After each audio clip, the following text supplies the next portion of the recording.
Hi friends, my self Om Prakash Jaiswal.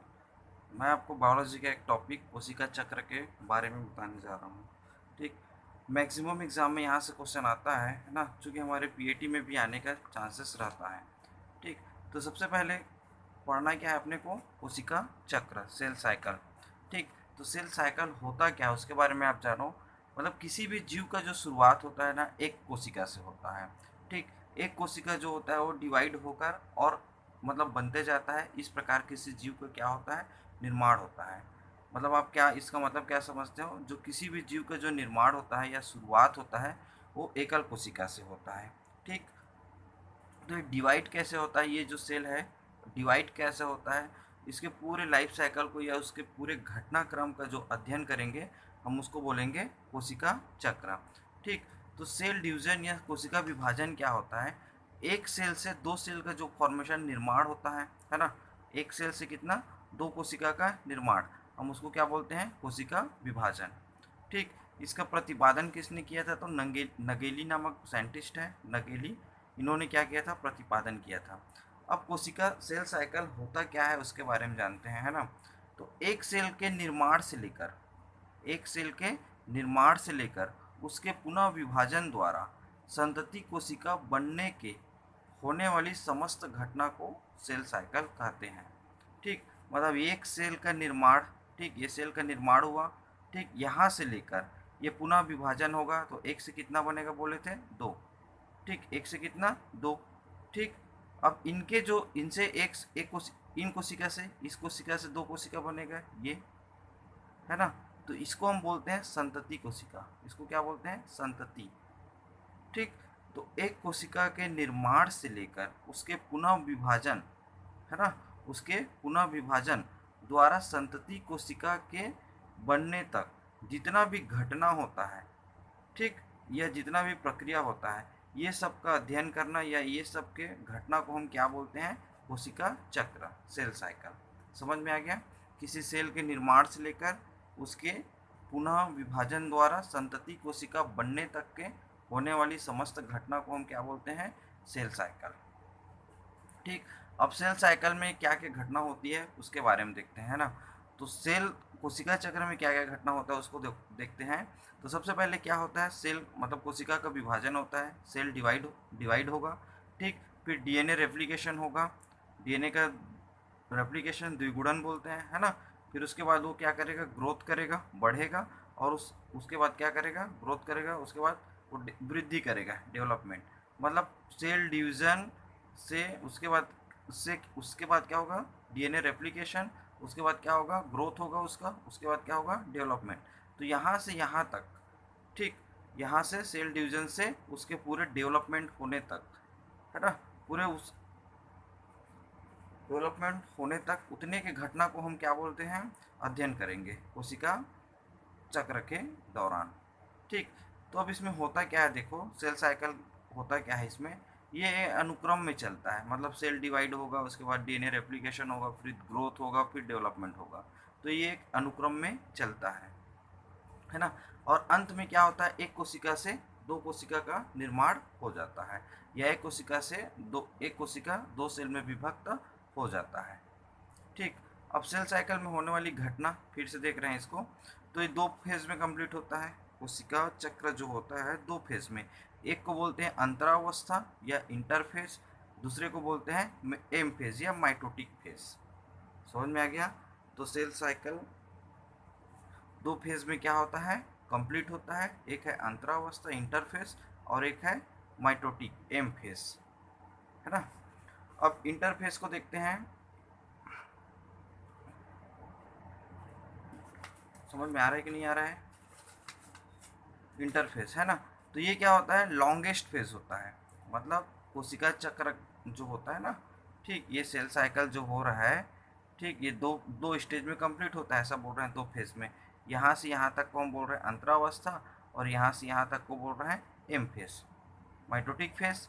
ठीक, तो अभी इस इंटरफेज के बारे में पढ़ रहे हैं, है ना। तो सेल साइकिल का ये सबसे लॉन्गेस्ट फेज होता है। मतलब कोशिका विभाजन में जितना टाइम लगता है उसका 90% टाइम तो इंटरफेज में लगता है। समझ में आ गया। मान लो एक कोशिका से दो कोशिका बनने में 1 घंटा लग रहा है तो उसका 95% है ना, कितना परसेंट, 95%, मतलब 57-58 मिनट मान लो किस में लग रहा है, इंटरफेस में। समझ में आ गया। तो कोशिका चक्र का सबसे लंबा अवस्था कौन है, तो अंतरावस्था, लॉन्गेस्ट फेज। जैसे मनुष्य में एक सेल से 2 सेल बनने में 24 घंटा लगता है, सही ये क्वेश्चन है ना। मनुष्य में एक सेल बनने में कितना, एक सेल से 2 सेल बनने में या कोशिका के विभाजन होने में कितना टाइम लगता है, तो 24 मिनट, सॉरी 24 घंटा ना, कितना लगता है, 24 घंटे। ठीक, टोटल एक सेल से 2 सेल बनने में कितना टाइम लगता है, 24 घंटे। तो अंतरावस्था जो होता है सेल साइकिल का क्या है, लॉन्गेस्ट फेज है, सबसे लंबी अवस्था है। अब इंटरफेज भी होता है 3 अवस्था में या 3 चरण में पूर्ण होता है। इंटरफेज कितने चरण में पूर्ण होता है, 3 चरण में। ठीक, आगे देखते हैं इसको।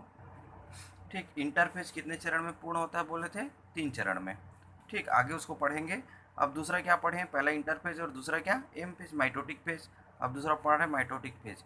तो ये क्या होता है, सबसे स्मॉलेस्ट फेज होता है ना। क्या होता है, स्मॉलेस्ट फेज मतलब सबसे छोटा समय अवस्था। सबसे छोटा अवस्था कौन होता है, कोशिका विभाजन का सेल साइकिल में बोला जाएगा तो एम फेज। ठीक, टोटल टाइम का ये 5% लेता है ना। मतलब कोशिका चक्र यह सेल साइकिल में सबसे स्मॉलेस्ट फेज कौन होता है पूछेगा तो एम फेज, है ना। अब इसका इंपॉर्टेंट पॉइंट थोड़ा सा लिख लेना। मनुष्य में सेल साइकिल पीरियड मतलब कोशिका चक्र का जो लाइफ का होता है ना, टाइम काल क्या बोलते हैं उसको हिंदी में, पीरियड है ना, कितना टाइम में होता है, तो 24 घंटे में। ठीक, वैसे ईस्ट में कितने घंटे में होता है, तो 90 मिनट में। मतलब मनुष्य में एक सेल से 2 सेल बनने में 24 घंटा लगता है और ईस्ट में कितना टाइम लगता है, तो 90 मिनट। अब एम फेज जो होता है 2 स्टेप में कंप्लीट होता है। एक होता है केंद्रक विभाजन और दूसरा होता है जीव द्रव्य विभाजन। ठीक, ये माइटोटिक फेज जो होता है ना, एम फेज, ये 2 स्टेप में कंप्लीट होता है। एक होता है केंद्रक विभाजन और दूसरा होता है जीव द्रव्य विभाजन। ठीक, अब इंटरफेस जो पीछे पढ़े थे उसके बारे में पढ़ते हैं, है ना। तो इंटरफेस जो होता है सबसे लॉन्गेस्ट फेज होता है, बताए थे 95%। टोटल टाइम पीरियड का कितना लगता है, 95%, है ना। तो सबसे लॉन्गेस्ट फेज कौन है, ठीक, इंटरफेज है। अंतरावस्था जो है सबसे लॉन्गेस्ट फेज है। रेस्टिंग फेज बोलते हैं इसको। रेस्टिंग फेज मतलब क्या होता है, रेंटिंग लिखा है, सॉरी रेस्टिंग है, रेस्टिंग। ठीक, रेस्टिंग फेज मतलब इस इंटरफेज या अंतरावस्था में जो कोशिका होता है वो विश्राम करता है। मतलब सेल यहाँ पर डिवाइड नहीं होता, विश्राम अवस्था में रहता है। ठीक, तो यहाँ पे सेल डिवाइड नहीं होता। यहाँ पे ना मेटाबॉलिज्म के दृष्टिकोण से एक्टिव रहते हैं। मतलब यहाँ पर जो सेल होते हैं वो अपना वृद्धि विकास करते हैं, सीधा बात है ना। तो मेटाबॉलिज्म की दृष्टि से क्या होते हैं, एक्टिव रहते हैं। ठीक, मतलब जो कोशिका होता है वो फूल खाएगा पिएगा, मतलब प्रोटीन आरएनए ये सब का निर्माण करेगा, है ना। और क्या बोलते हैं, मेटाबॉलिज्म की दृष्टि से क्या रहते हैं, एक्टिव रहते हैं। ठीक, मतलब अपना ग्रोथ डेवलपमेंट करते हैं यहाँ पर से। यहाँ गुणसूत्र कैसा होता है, देखो धागे नुमा होती है क्योंकि डिवाइड हुआ नहीं है। गुणसूत्र कैसा होता है, धागे नुमा या जाल के समान। ठीक, स्पष्ट रूप से दिखाई नहीं देता।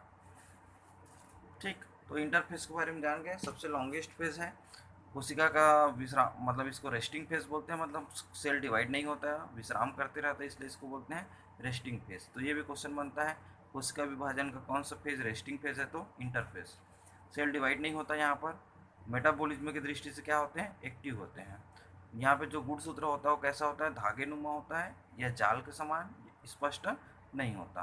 ठीक, अब इंटरफेस जो होता है 3 स्टेज में पूर्ण होता है, 3 चरण में। इंटरफेस जो होता है 3 चरण में पूर्ण होता है। तो सबसे पहला होता है जीवन, इसको गैप 1 भी बोलते हैं या ग्रोथ अवस्था फर्स्ट भी बोलते हैं, है ना।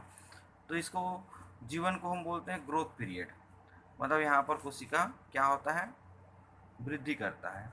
ठीक, जीवन अवस्था जो होता है इंटरफेज अवस्था का सबसे बड़ी अवस्था है। अभी बताए थे इंटरफेस 3 चरण में पूर्ण होता है। पहला जीवन, दूसरा दूसरा एस और तीसरा क्या, G2। 3 फेज है ना। तो पहले हम पढ़ रहे हैं जीवन। तो जीवन जो होता है ये क्या होता है, इंटरफेस का सबसे लंबी अवस्था है या बड़ी अवस्था है। ठीक, ग्रोथ पीरियड बोलते हैं इसको। यहाँ पर सेल डिवाइड होने के लिए ना निर्णय लेती है कि मेरे को आगे जाना है कि नहीं जाना है, डिवाइड होने, है ना। मतलब जैसे एक सैनिक निर्णय लेता है ना, मेरे को लड़ने जाना है कि नहीं जाना है। ठीक, जैसे जाना है बोलेंगे तो अपने खाएंगे पिएंगे मस्त, ठीक, हट्टा कट्टा होंगे तब तो लड़ने जाएंगे। तो वैसे ही क्या होता है जीवन अवस्था में, जो सेल होता है वो आगे डिवाइड होने के लिए जाना है कि नहीं जाना है उसके लिए क्या लेते हैं, निर्णय लेते हैं। ठीक, समझ में आ गया। और क्या करेंगे, अपने वृद्धि और विकास करेंगे। यहाँ पे भी सेल उपापचय की दृष्टि से क्या होते हैं, एक्टिव होते हैं। यहाँ पे भी सेल उपापचय की दृष्टि से क्या होते हैं, एक्टिव होते हैं। ठीक, अब दूसरा है एस फेस, है ना। इसको बोलते हैं सिंथेटिक अवस्था या संश्लेषी अवस्था। ठीक, तो यहाँ पर क्या होता है देखो, डीएनए का रेप्लिकेशन होता है या डुप्लीकेशन बोलोगे, मतलब अपनी संख्या में क्या करता है वो वृद्धि करता है। रेप्लिकेशन या डुप्लीकेशन, डीएनए का रेप्लिकेशन या डुप्लीकेशन कहाँ पर होता है, तो इस अवस्था पे। इंपॉर्टेंट क्वेश्चन है। ठीक, लेकिन देखिए यहाँ पर क्या होता है, डीएनए सॉरी गुणसूत्र का तो डुप्लीकेशन, सॉरी यहाँ पे तो डीएनए का रेप्लिकेशन हो रहा है लेकिन गुणसूत्र का डुप्लीकेशन नहीं होता। याद रखना ये क्वेश्चन बनता है, गुणसूत्र का डुप्लीकेशन यहाँ पर नहीं होता, लेकिन एक तारक केंद्र या सेंट्रियोल आप जानते हो, उसका क्या होता है, यहाँ पर डुप्लीकेशन होता है। ये कई क्वेश्चन में आ चुका है, हिस्टोन प्रोटीन का निर्माण या कहाँ कहाँ होता है या कहाँ पर एक्टिव होता है, तो एस अवस्था में हिस्टोन प्रोटीन का निर्माण या एक्टिव, है ना। तो एस फेस, तो इसको जानना। उसके बाद तीसरा है आपका G2 फेस। उसके बाद तीसरा क्या है, G2 फेस या गैप 2 बोलते हैं इसको। तो यहाँ पर सब अधिक से अधिक सेल डुप्लीकेशन करेंगे, है ना, मतलब अपनी संख्या में क्या करेंगे, वृद्धि करेंगे। नए प्रोटीन और आरएनए का निर्माण होता है। ठीक, यहाँ पर स्टार मार्क डाल के लिख लेना, G2 में माइटोकॉन्ड्रिया और क्लोरोप्लास्ट का भी डुप्लीकेशन होता है। ये क्वेश्चन बनता है, माइटोकॉन्ड्रिया और क्लोरोप्लास्ट का डुप्लीकेशन कहाँ पर होता है, तो G2 फेस पे। ठीक, समझ में आ गया। अब उसके बाद एम फेस, है ना। नहीं आ रहा है क्या समझ में, एक बार इसको देख लीजिए फिर मैं बता रहा हूँ आपको। एम फेस, तो इसमें सेल डिवाइड होता है। ठीक, देखिए अभी तक सेल डिवाइड नहीं हुआ था, तैयार हो रहा था डिवाइड होने के लिए इंटरफेज में। अब किस पे आ गया है, एम फेज में। तो यहाँ पर सेल क्या होता है, डिवाइड होता है। ठीक, ये एक्टिव डिवाइडिंग फेज है, मतलब समझ में आ गया। एक्टिव डिवाइडिंग फेज कौन है, तो एम फेज, मतलब यहाँ पर कोशिका डिवाइड होता है। ठीक, यह 4 स्टेज में पूर्ण होता है, प्रोफेज, मेटाफेज, एनाफेज और टीलोफेज। प्रोफेज, मेटाफेज, एनाफेज और टीलोफेज। ठीक, इसके बाद एक सेल से 2 सेल बनता है, समझ में आ गया। उसके बाद है जी नाट, क्यूसेंट स्टेज बोलते हैं या शांत अवस्था बोलते हैं। तो इसमें किसी भी प्रकार के सेल का कोई डिवीजन या विभाजन नहीं होता। एग्जाम्पल है हार्ड सेल। यहाँ पर कोशिका चक्र के दौरान जो यहाँ पे क्या होता है, कोशिका चक्र के दौरान जितने भी सेल डैमेज हुए रहते हैं वो क्या होते हैं, रिपेयरिंग होते हैं। ठीक, तो ये रिपेयरिंग स्टेज है, ऐसा भी बोल सकते हो। अब इसको मैं एक बार और बता रहा हूँ, आपको समझने की कोशिश कीजिए।